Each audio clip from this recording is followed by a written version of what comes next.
오늘 우리에게 허락하신 하나님 말씀은 창세기 17장 1절에서 8절까지의 말씀입니다.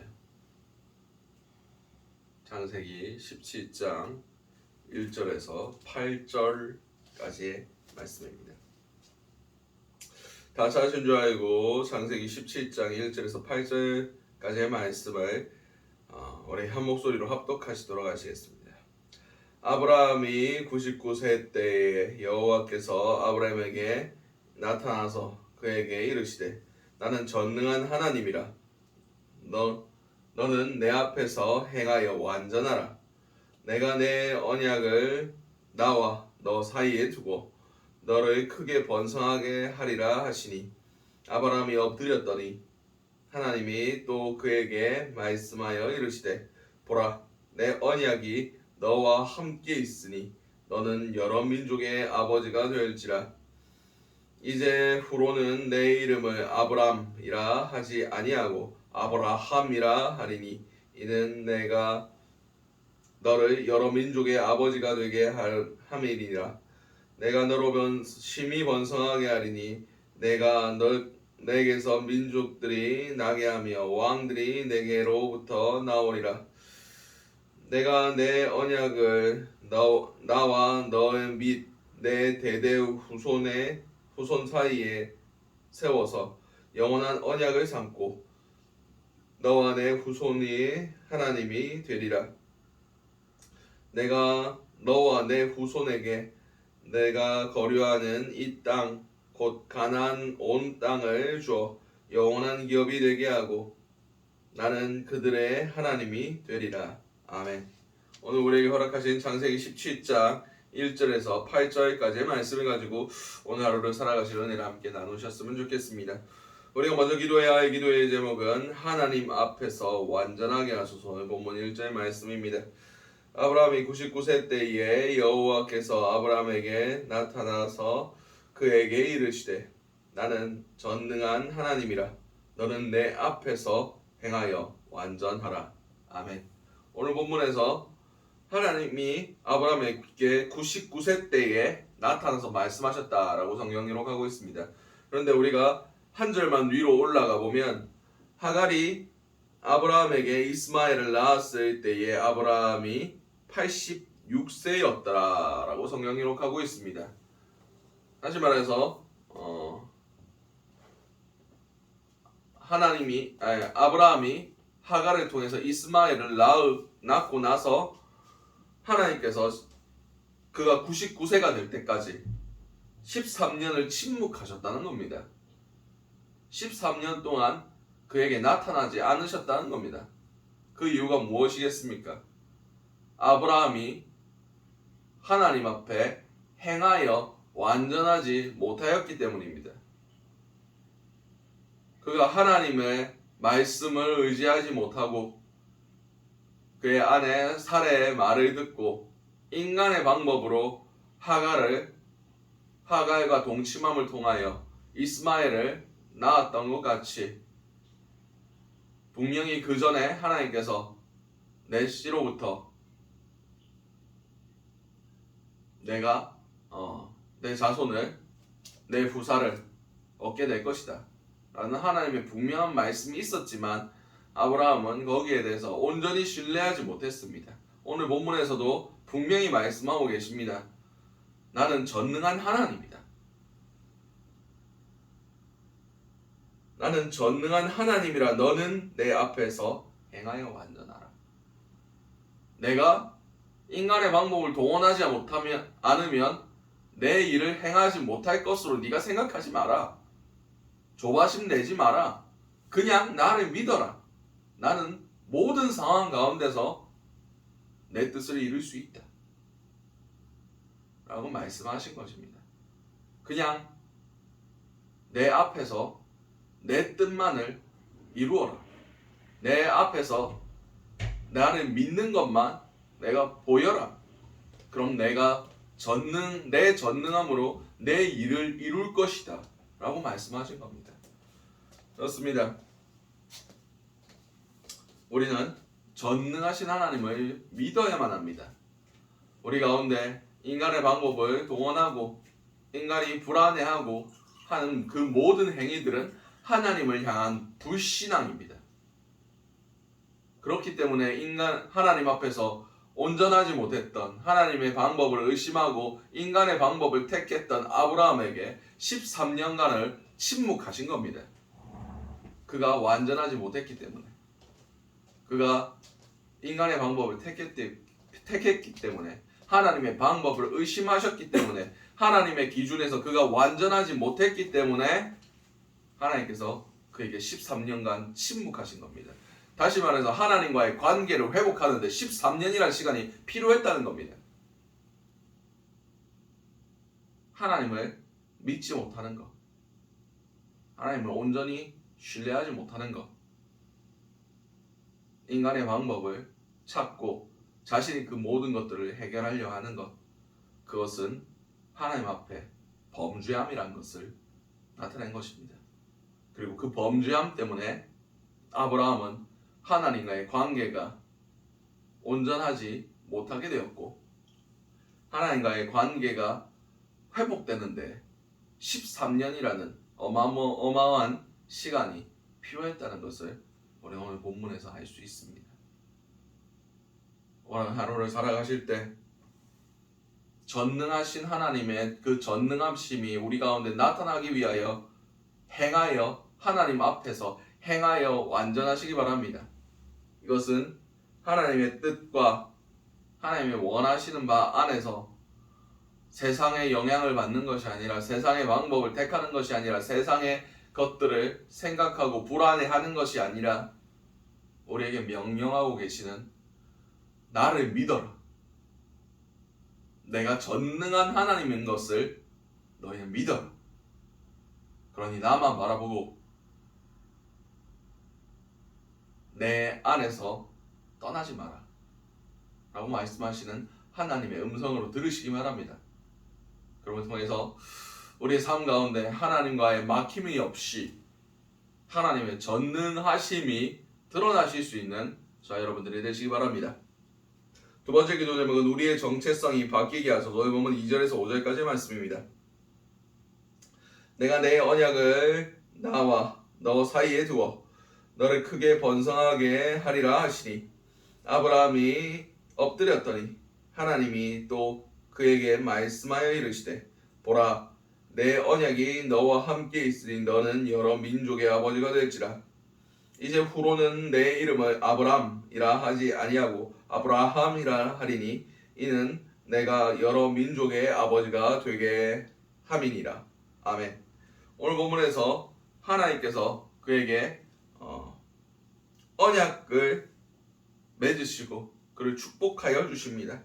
그리고 아브라함이 거기에 엎드리고 그 말씀에 순종합니다. 그리고 아브라함에게 그의 이름을 바꾸어 주십니다. 그가 많은 민족의 아버지가 될 것이다 라고 말씀하시면서 아브라함에서 아브라함으로 바꾸어 주십니다. 아브라함은 높임을 받는 아버지라는 뜻입니다. 그러나 아브라함은 많은 무리의 아버지라는 뜻입니다. 당시의 이름은 자신의 정체성을 의미했습니다. 이름을 함부로 짓지 않았고, 이름 자체가 그 사람의 정체성이고 그가 살아온 삶의 방식을, 그의 이름에 모든 것이 담겨 있었습니다. 한 가지 예로 욥이라는 사람의 이름은 고난받는 자라는 뜻입니다.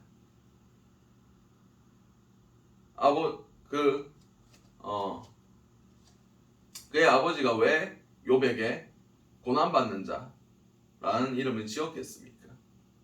당시 그가 살고 있었던 곳은 아브라함의 고향 갈대아 우르 근처라고 학자들이 얘기하고 있습니다. 아무도 하나님을 알지 못하는 그곳 가운데 여호와 하나님의 신앙을 지키고 살아간다는 것 자체가 고통일 것이다.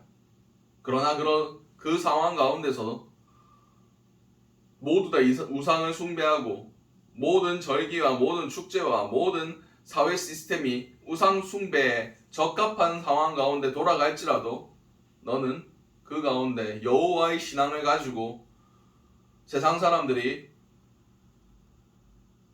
그와 함께하지 아니하고 그를 손가락질하고 비난할지라도 고통받는 자로 살아라. 세상에서 고통받는 것보다 여호와 하나님을 섬기는 것이 낫다라는 의미에서 그의 부모가 그를 고통받는 자로 이름을 지었을 겁니다. 그리고 모세의 이름은 무슨 뜻입니까? 물에서 건진 자입니다. 이스라엘 백성을 그 세상의 흐름 가운데 건져서 하나님의 백성 되게 만드신 것.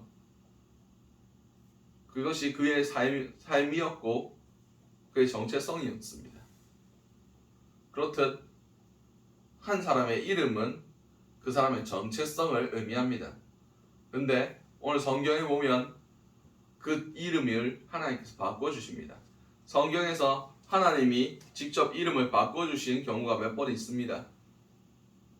오늘 아브라함의 경우도 그렇고 가장 결정적이었던 것은 야곱, 발 뒤꿈치를 잡는 자에서 그가 이스라엘, 하나님과 겨루어 이긴 자라고 그의 정체성을 바꾸어 주셨습니다. 그렇듯 우리는 하나님을 만나고 우리의 이름이 바뀌어야 됩니다. 천주교처럼 세례명을 주거나 성인들의 이름을 따거나 그렇게 하는 것보다 더 중요한 것은 내가 내 자신을 어떻게 인식하느냐가 바뀌어야 된다는 겁니다. 아브라함은 높임을 받는 아버지라는 인식에서 자신을 통해 하나님의 언약의 말씀이 자신의 이름이 된 여러 사람의 여러 민족의 아버지라는 이름으로 그의 자신의 정체성이 바뀐 것을 알 수가 있습니다. 그렇습니다. 우리가 세상 가운데 어떻게 살아가든 그것은 예수 밖에서, 복음 밖에서, 하나님 밖에서 어떻게 살아왔든 그것은 중요하지 않습니다. 이제 하나님께서 우리를 내 자녀라, 내 백성이라, 구원받은 사람이라, 이전 것은 지나갔으니 보라 새 것이 되었도다 라고 말씀하신 것이 중요한 겁니다. 우리는 복음 안에서 새 사람이 되어야 됩니다. 우리 겉사람은 날로 낡아지고 후패하고 무너지겠지만 우리의 속사람은 날로 새로워져야 됩니다. 새로운 정체성으로 새로운 하루를 살아가야 됩니다. 날로 하나님의 사랑 안에서 하나님이 바라보시는 그 은혜 안에서 오늘 하루를 살아가시는 저와 여러분들이 되시기 바랍니다. 마지막 기도 제목은 믿음의 유산을 전수하게 하소서. 보면 6절에서 8절까지의 말씀입니다. 내가 너로 심히 번성하게 하리니 내가 내게서 민족들이 나게 하며 왕들이 내게로부터 나오리라. 내가 내 언약을 너와 너 및 내 대대 후손 사이에 세워서 영원한 언약을 삼고 너와 내 후손의 하나님이 되리라. 내가 너와 내 후손에게 내가 거류하는 이 땅 곧 가나안 온 땅을 주어 영원한 기업이 되게 하고 나는 그들의 하나님이 되리라. 아멘. 오늘 본문에서 아브라함에게만 언약을 맺으신 것이 아니라 너와 나와 너 및 내 대대 후손 사이에 세워서 영원한 언약을 맺겠다고 분명히 하나님께서 말씀하셨습니다. 그리고 내가 너로 심히 번성하게 하리니 라고 말씀하고 계십니다. 번성의 주체가 아브라함이 아닙니다. 하나님께서 번성하게 하겠다는 것을 의미하고 있습니다. 그렇습니다. 우리가 이 번성함을 하나님의 축복을 받기 위해서는 우리 후손에게까지 여호와 하나님에 대한 믿음, 그 신앙을 잘 전수해야만 합니다. 아브라함의 하나님, 이삭의 하나님, 야곱의 하나님이 될 수 있었던 것은 그가 그의 자녀들에게 하나님의 신앙을 바로 전수해주고 그들이 각자의 하나님을 만났기 때문에 그 언약이 계속해서 계승될 수 있었고 그럼을 통해서 아브라함의 이 후손을 통해서 하나님의 민족을 이루게 하셨습니다. 지금도 유대인들, 이스라엘 민족들은 5세 때가 되면 모세오경을 암송시킨다고 합니다. 그래서 그들이 성인식을 할 때 그들이 외웠던 모세오경을 다 암송하게 시키고 그것이 통과돼야 성인식을 치를 수 있다고 얘기합니다. 그렇습니다. 이것이 그들의 믿음을 후대에게 전하는 방법이었습니다. 하나님의 말씀을 그리고 하나님이 우리 선조들에게 우리 부모들에게 맺었던 그 언약들을 그들의 마음에 새기고 기억나게 하는 것 그것이 지금까지 유대인들이 모세오경의 그 언약들을 붙드는 방법이었습니다. 우리는 우리의 자녀들에게 어떻게 우리의 신앙을 물려주겠습니까? 그들이 말씀 안에서 하나님을 만나게 하는 겁니다. 그리고 부모의 삶을 통하여 하나님께서 우리 삶 가운데 어떤 은혜를 베푸셨는지를 직접 보여주는 겁니다. 요즘 신앙의 대를 물려주고 그 대가 계속해서 이어지는 그런 경우가 생각보다 많지 않습니다. 믿음의 대를 잊지 못하는 그런 가정들에 대해서 조사를 해본 결과가 나와 있는데 굉장히 가슴이 아픕니다. 교회에서 중직자고 집사고 장로고 권사인데 그의 자녀들이 하나님을 믿지 않습니다. 왜 믿지 않느냐 물어보니까 제일 많은 대답이 뭔지 아십니까? 우리의 부모가 하나님이 살아계신 것을 우리에게 보여주지 못했다. 우리 부모의 신앙을 보니까 하나님이 안 계신 게 분명하다. 그렇게 대답했답니다.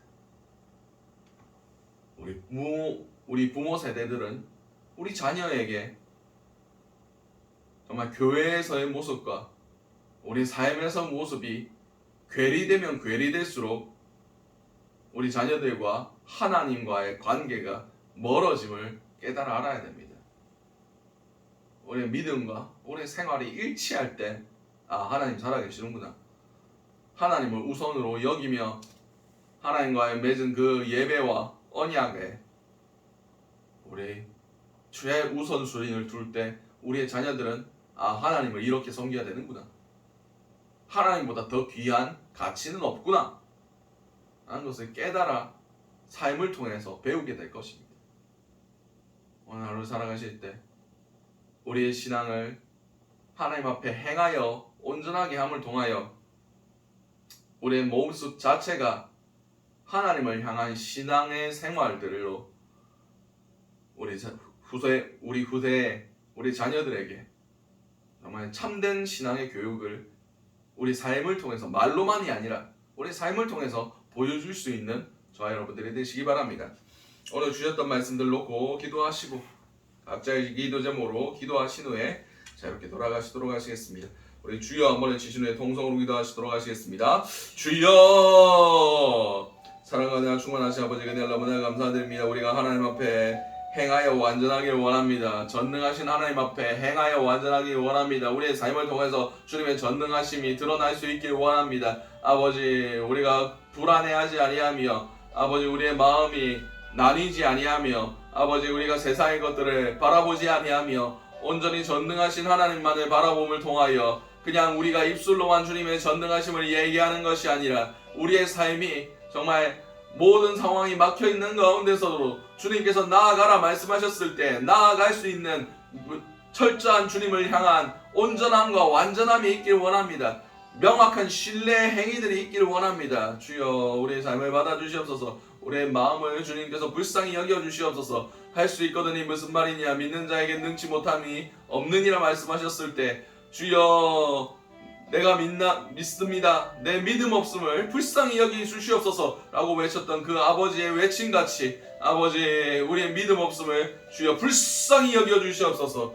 주여 우리의 정체성이 바뀌길 원합니다. 예수 안에서 복음 안에서 우리가 바른 정체성을 가질 수 있는 자들이 될 수 있길 원합니다. 세상이 뭐라고 얘기하든지 세상이 우리가 지금까지 어떻게 살아왔든지 그것이 중요한 것이 아니라 지금 주님께서 우리를 뭐라고 말씀하시며 주님께서 어떻게 우리를 바라보시는지 그것이 바로 우리의 정체성이 될 수 있길 원합니다. 주여 주님께서 우리를 사랑하시는 그 사랑이 아버지 우리의 정체성이 되게 하시고 아버지 우리가 이 믿음을 우리 자녀들에게까지 잘 전수할 수 있는 믿음의 부모들 믿음의 조상들 될 수 있게 도와주시옵소서.